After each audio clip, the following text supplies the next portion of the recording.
Bonjour, aujourd'hui on va traiter dans le module 3 la modélisation en équilibre général. C'est une session en deux parties.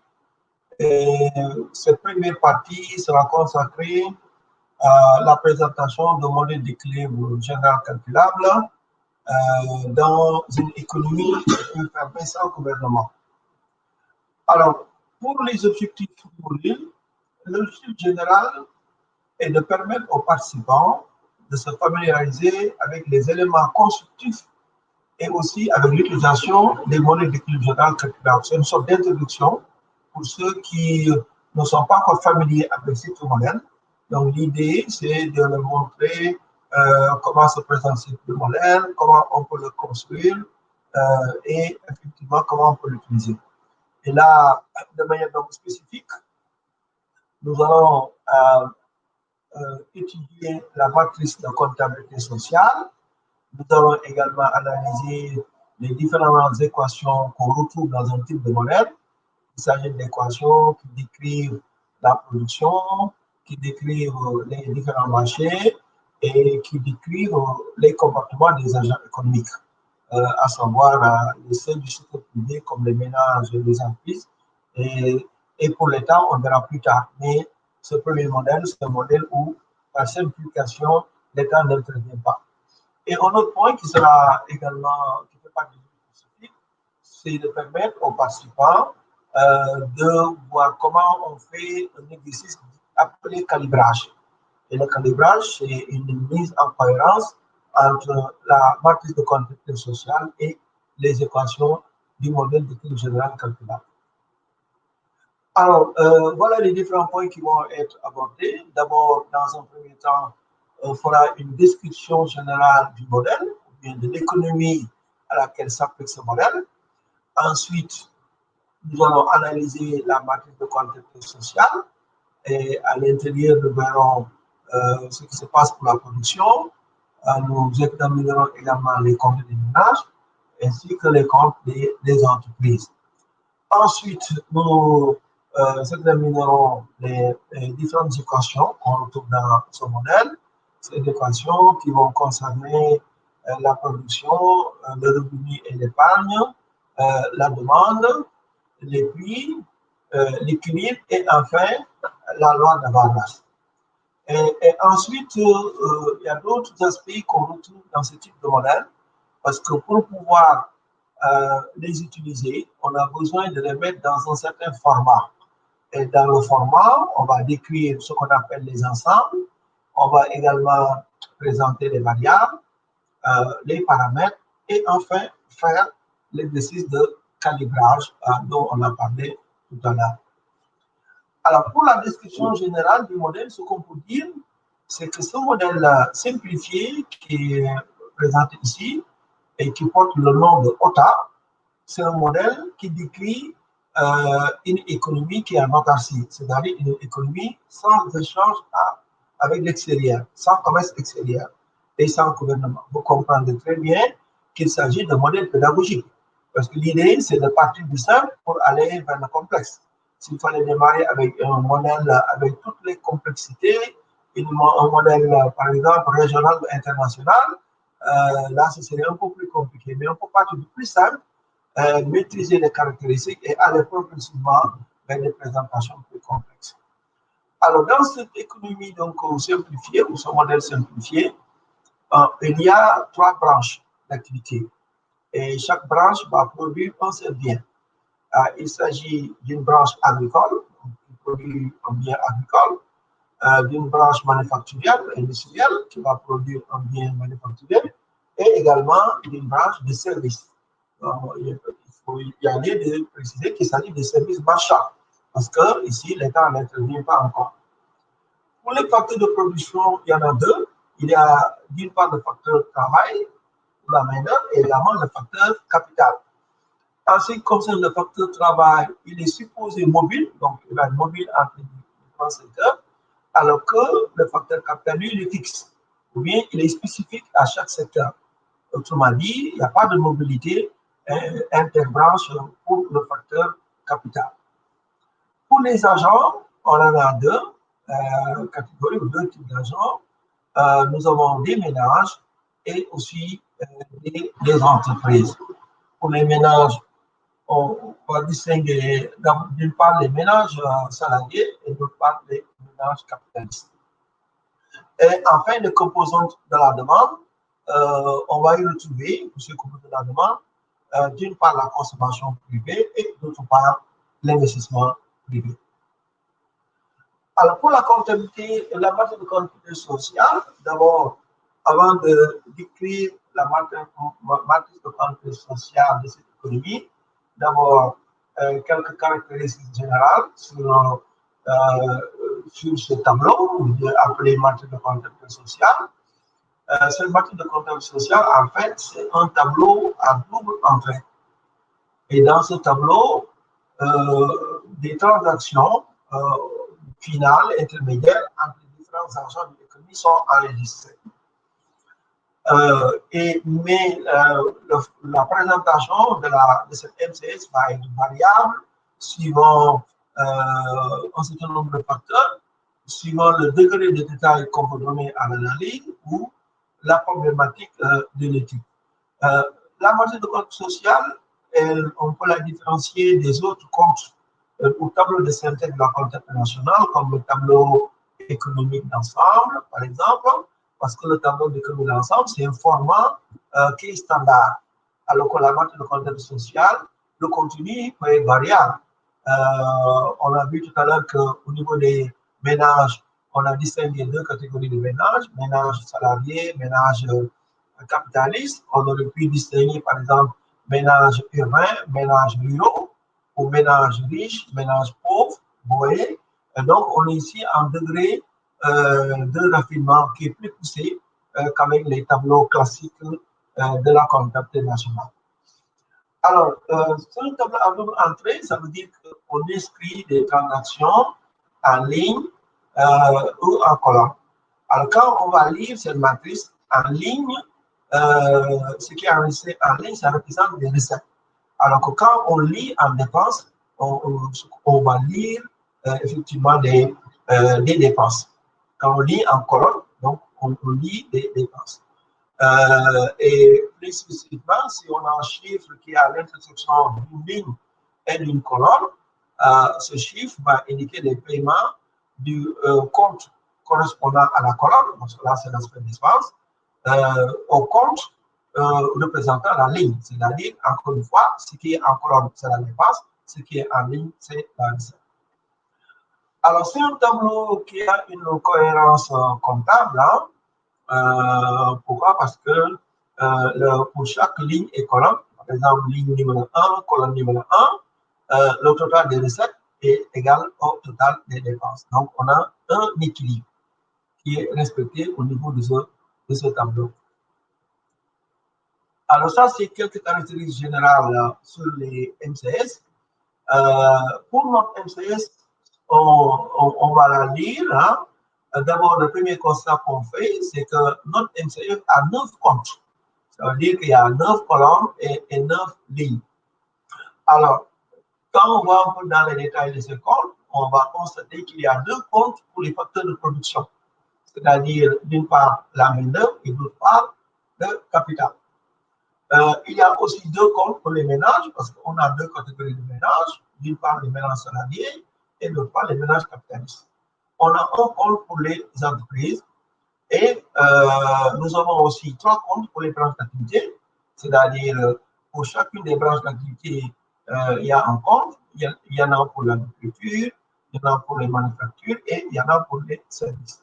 Et enfin, on a un compte d'accumulation. Et c'est dans ce compte d'accumulation qu'on va enregistrer d'une part l'épargne et d'autre part l'investissement. Alors voilà comment se présente ce tableau, ce MCS. Comme on a vu, on a les comptes des facteurs ici, en colonne également en ligne. On a les comptes des agents, c'est-à-dire ménages salariés, ménages capitalistes et entreprises. Là aussi en colonne, mais également en ligne. On a des branches d'activité, nos 3 branches, agriculture, manufacture et services, aussi bien en colonne en ligne. Et on a enfin le compte accumulation. En colonne, on aura les différents types de formes de biens d'investissement. Et en ligne, on aura l'épargne qui est dégagée par les différents agents économiques. Alors, qu'est-ce qu'on peut retenir ou dégager de ce MCS? Comment dire? On va voir que cette MC va donner un certain nombre d'informations qui décrivent l'économie à un moment donné. Et à partir des informations disponibles, on a une idée. On peut d'abord calculer la production, par exemple le PIB au niveau macro. On peut également déterminer la structure, quelle est la contribution des différentes branches, des différents secteurs. On a des informations également sur la formation des revenus, quelles sont les différentes composantes des revenus, et on a également des informations sur l'équilibre épargne-investissement. Alors, nous allons nous intéresser d'abord à la production. Alors, ce qu'on peut dire ici, si nous prenons la branche agricole, nous savons que si nous lisons en ligne, en colonne, pardon, nous avons les différentes dépenses ou le coût de production. Alors, la colonne correspondant à la branche production, c'est agricole, à la branche agricole, c'est la colonne 6.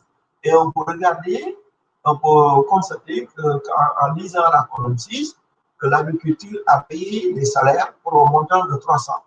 Parce que c'est l'intersection entre effectivement la colonne 6, l'agriculture, et également la ligne salaire. Salaire, donc, qui est la ligne au facteur travail plutôt. Alors, ces dépenses vont être payées donc, aux salariés qui sont dans la branche agricole. Et cette branche va également payer ça au titre des revenus de capital. Donc, ça veut dire que c'est des dépenses sous forme de profit distribués ou d'intérêts qui sont versés donc, aux créanciers. Alors, voilà donc ce qui est payé au facteur de production. Et comme nous savons que les paiements des facteurs de production, ce n'est rien d'autre que la valeur ajoutée. Ça, c'est la répartition primaire. La répartition primaire, c'est-à-dire dès que la valeur ajoutée est dégagée, elle est partagée entre ceux qui l'ont créée. Et ceux qui ont créé cette valeur ajoutée, c'est d'une part, effectivement, les salariés et d'autre part, les entrepreneurs qui ont investi. Donc, la somme, effectivement, des montants versés pour la rémunération des facteurs, c'est-à-dire les travailleurs et le capital, et c'est ça qui correspond à la valeur ajoutée de la branche qui s'élève donc ici à 400. Alors, si on poursuit toujours la lecture de la colonne, on va voir que l'agriculture a acheté des consommations intermédiaires aux autres branches. D'abord, à elle-même, ce qu'on peut appeler les intra-consommations intermédiaires, parce que c'est la branche qui va à la branche. L'agriculture va utiliser des consommations du type des semences. Nous savons que les semences proviennent de l'agriculture, ou bien du forage, ou bien des engrais naturels. Alors, la branche agricole a acheté également des consommations intermédiaires qui viennent des activités manufacturières et qui prennent la forme, par exemple, d'engrais chimiques, de produits phytosanitaires ou d'aliments pour le bétail. Et maintenant, les autres consommations intermédiaires vont provenir des services et peuvent prendre la forme de services liés au commerce, au transport, aux réparations, ou bien au crédit, c'est-à-dire services financiers. Alors, le total maintenant de cette colonne représente le coût de production de la branche agricole et qui s'élève à 500. Et ce montant, effectivement, nous indique comment, effectivement, l'agriculture, sur le total des dépenses réalisées par l'agriculture, mais ça va être égal aussi parce qu'on sait qu'il y a un équilibre comptable.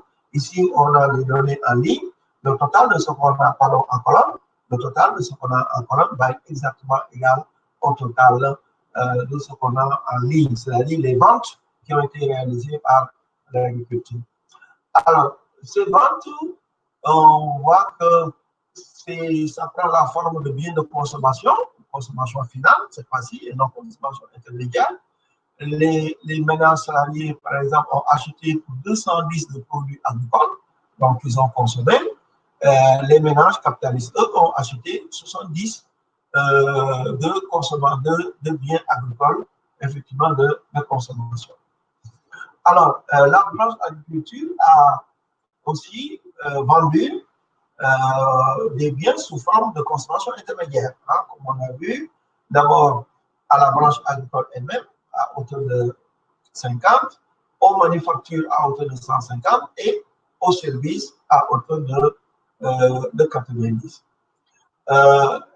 Le reste maintenant, le reliquat, c'est ce qui a de la production agricole, c'est ce qui a été utilisé à des fins d'investissement, des investissements en biens agricoles. Et ces investissements en biens agricoles qui peuvent prendre la forme de terres arables, des terres qui sont aménagées pour la production, pour être cultivées, ou bien de cheptel, donc l'acquisition additionnelle de cheptel, ou bien la construction de stocks. Il peut s'agir de stocks de céréales, par exemple, pour assurer la survie. Alors, donc voilà pour ce compte de la branche agricole. De la même manière, on peut également décrire ce qui se passe pour les deux autres branches, à savoir les manufactures et les services. Alors, pour les manufactures, quand le compte de cette branche, c'est le compte, ça correspond à la ligne et la colonne 7. On peut voir d'abord à la colonne 7 que le coût total de production des manufactures est de 625.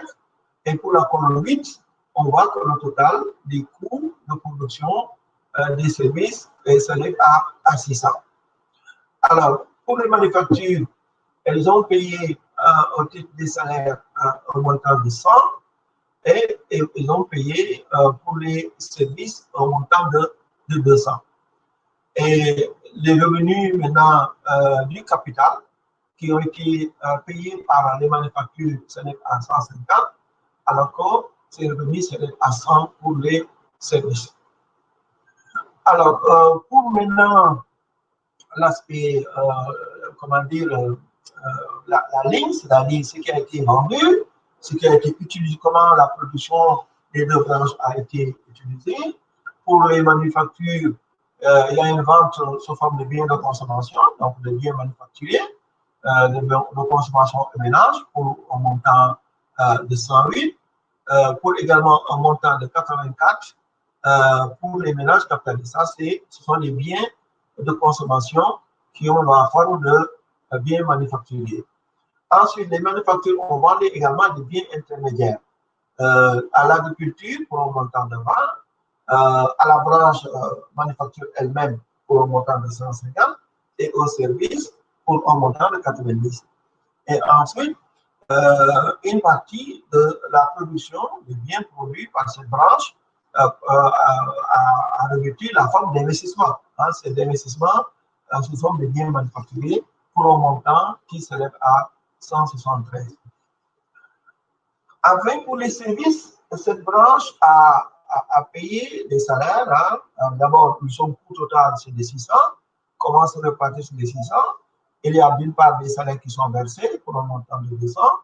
Il y a des revenus de capital aussi pour un montant de 100. Il y a également des consommations intermédiaires sous forme de biens agricoles pour un montant de 90, biens industriels pour un montant de 90 également, et services pour un montant de 90. Donc, vous remarquerez ici qu'il n'y a pas d'investissement sous forme de services. Parce que, comme vous le savez sans doute, la particularité des services, c'est que la production et la consommation sont simultanées. Et donc, il n'y a pas d'investissement sous forme de services.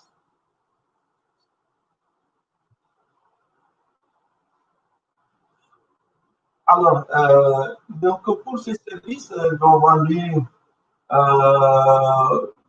devient la production de la branche service est vendue sous forme de biens de consommation, 270 pour les ménages salariés et 105 pour les ménages capitalistes.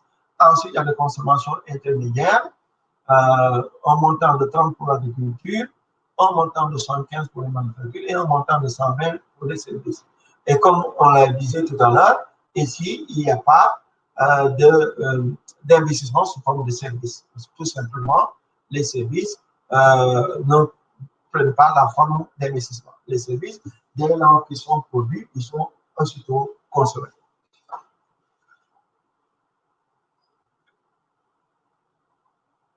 Alors, si maintenant on s'intéresse à la valeur ajoutée, disons par secteur, bon, par secteur, c'est trop dit parce qu'ici c'est des branches. Hein.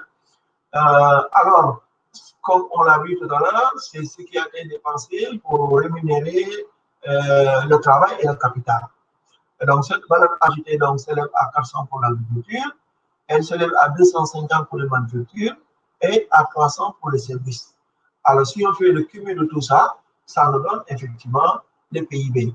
Bon, c'est ce qu'on appelle généralement le PIB au coût des facteurs qu'on distingue du PIB au prix du marché. Parce qu'ici, puisqu'on est dans une économie simplifiée où il n'y a pas d'État, il n'y a pas de taxes, donc ici, il n'y a pas de différence entre le PIB au coût des facteurs et le PIB au prix du marché. Alors, pour la structure du PIB, on voit que l'agriculture a une part dominante, c'est-à-dire la part de l'agriculture dans le PIB, c'est de l'ordre de 42%. Ensuite, viennent les services, dont la part dans le PIB s'élève à environ 32%. Et ici, ce sont les manufactures qui sont en troisième position, puisque leur part dépasse un peu le quart du PIB. Alors, si on s'intéresse maintenant aux facteurs de production en termes de contribution au PIB, on voit que parmi les deux facteurs capital et travail, c'est le facteur travail qui contribue le plus, puisque le ratio masse salariale sur PIB dépasse 63%, alors qu'il est d'environ 37% pour la part du capital. Donc ici, c'est une économie qui utilise davantage de main-d'œuvre que de capital.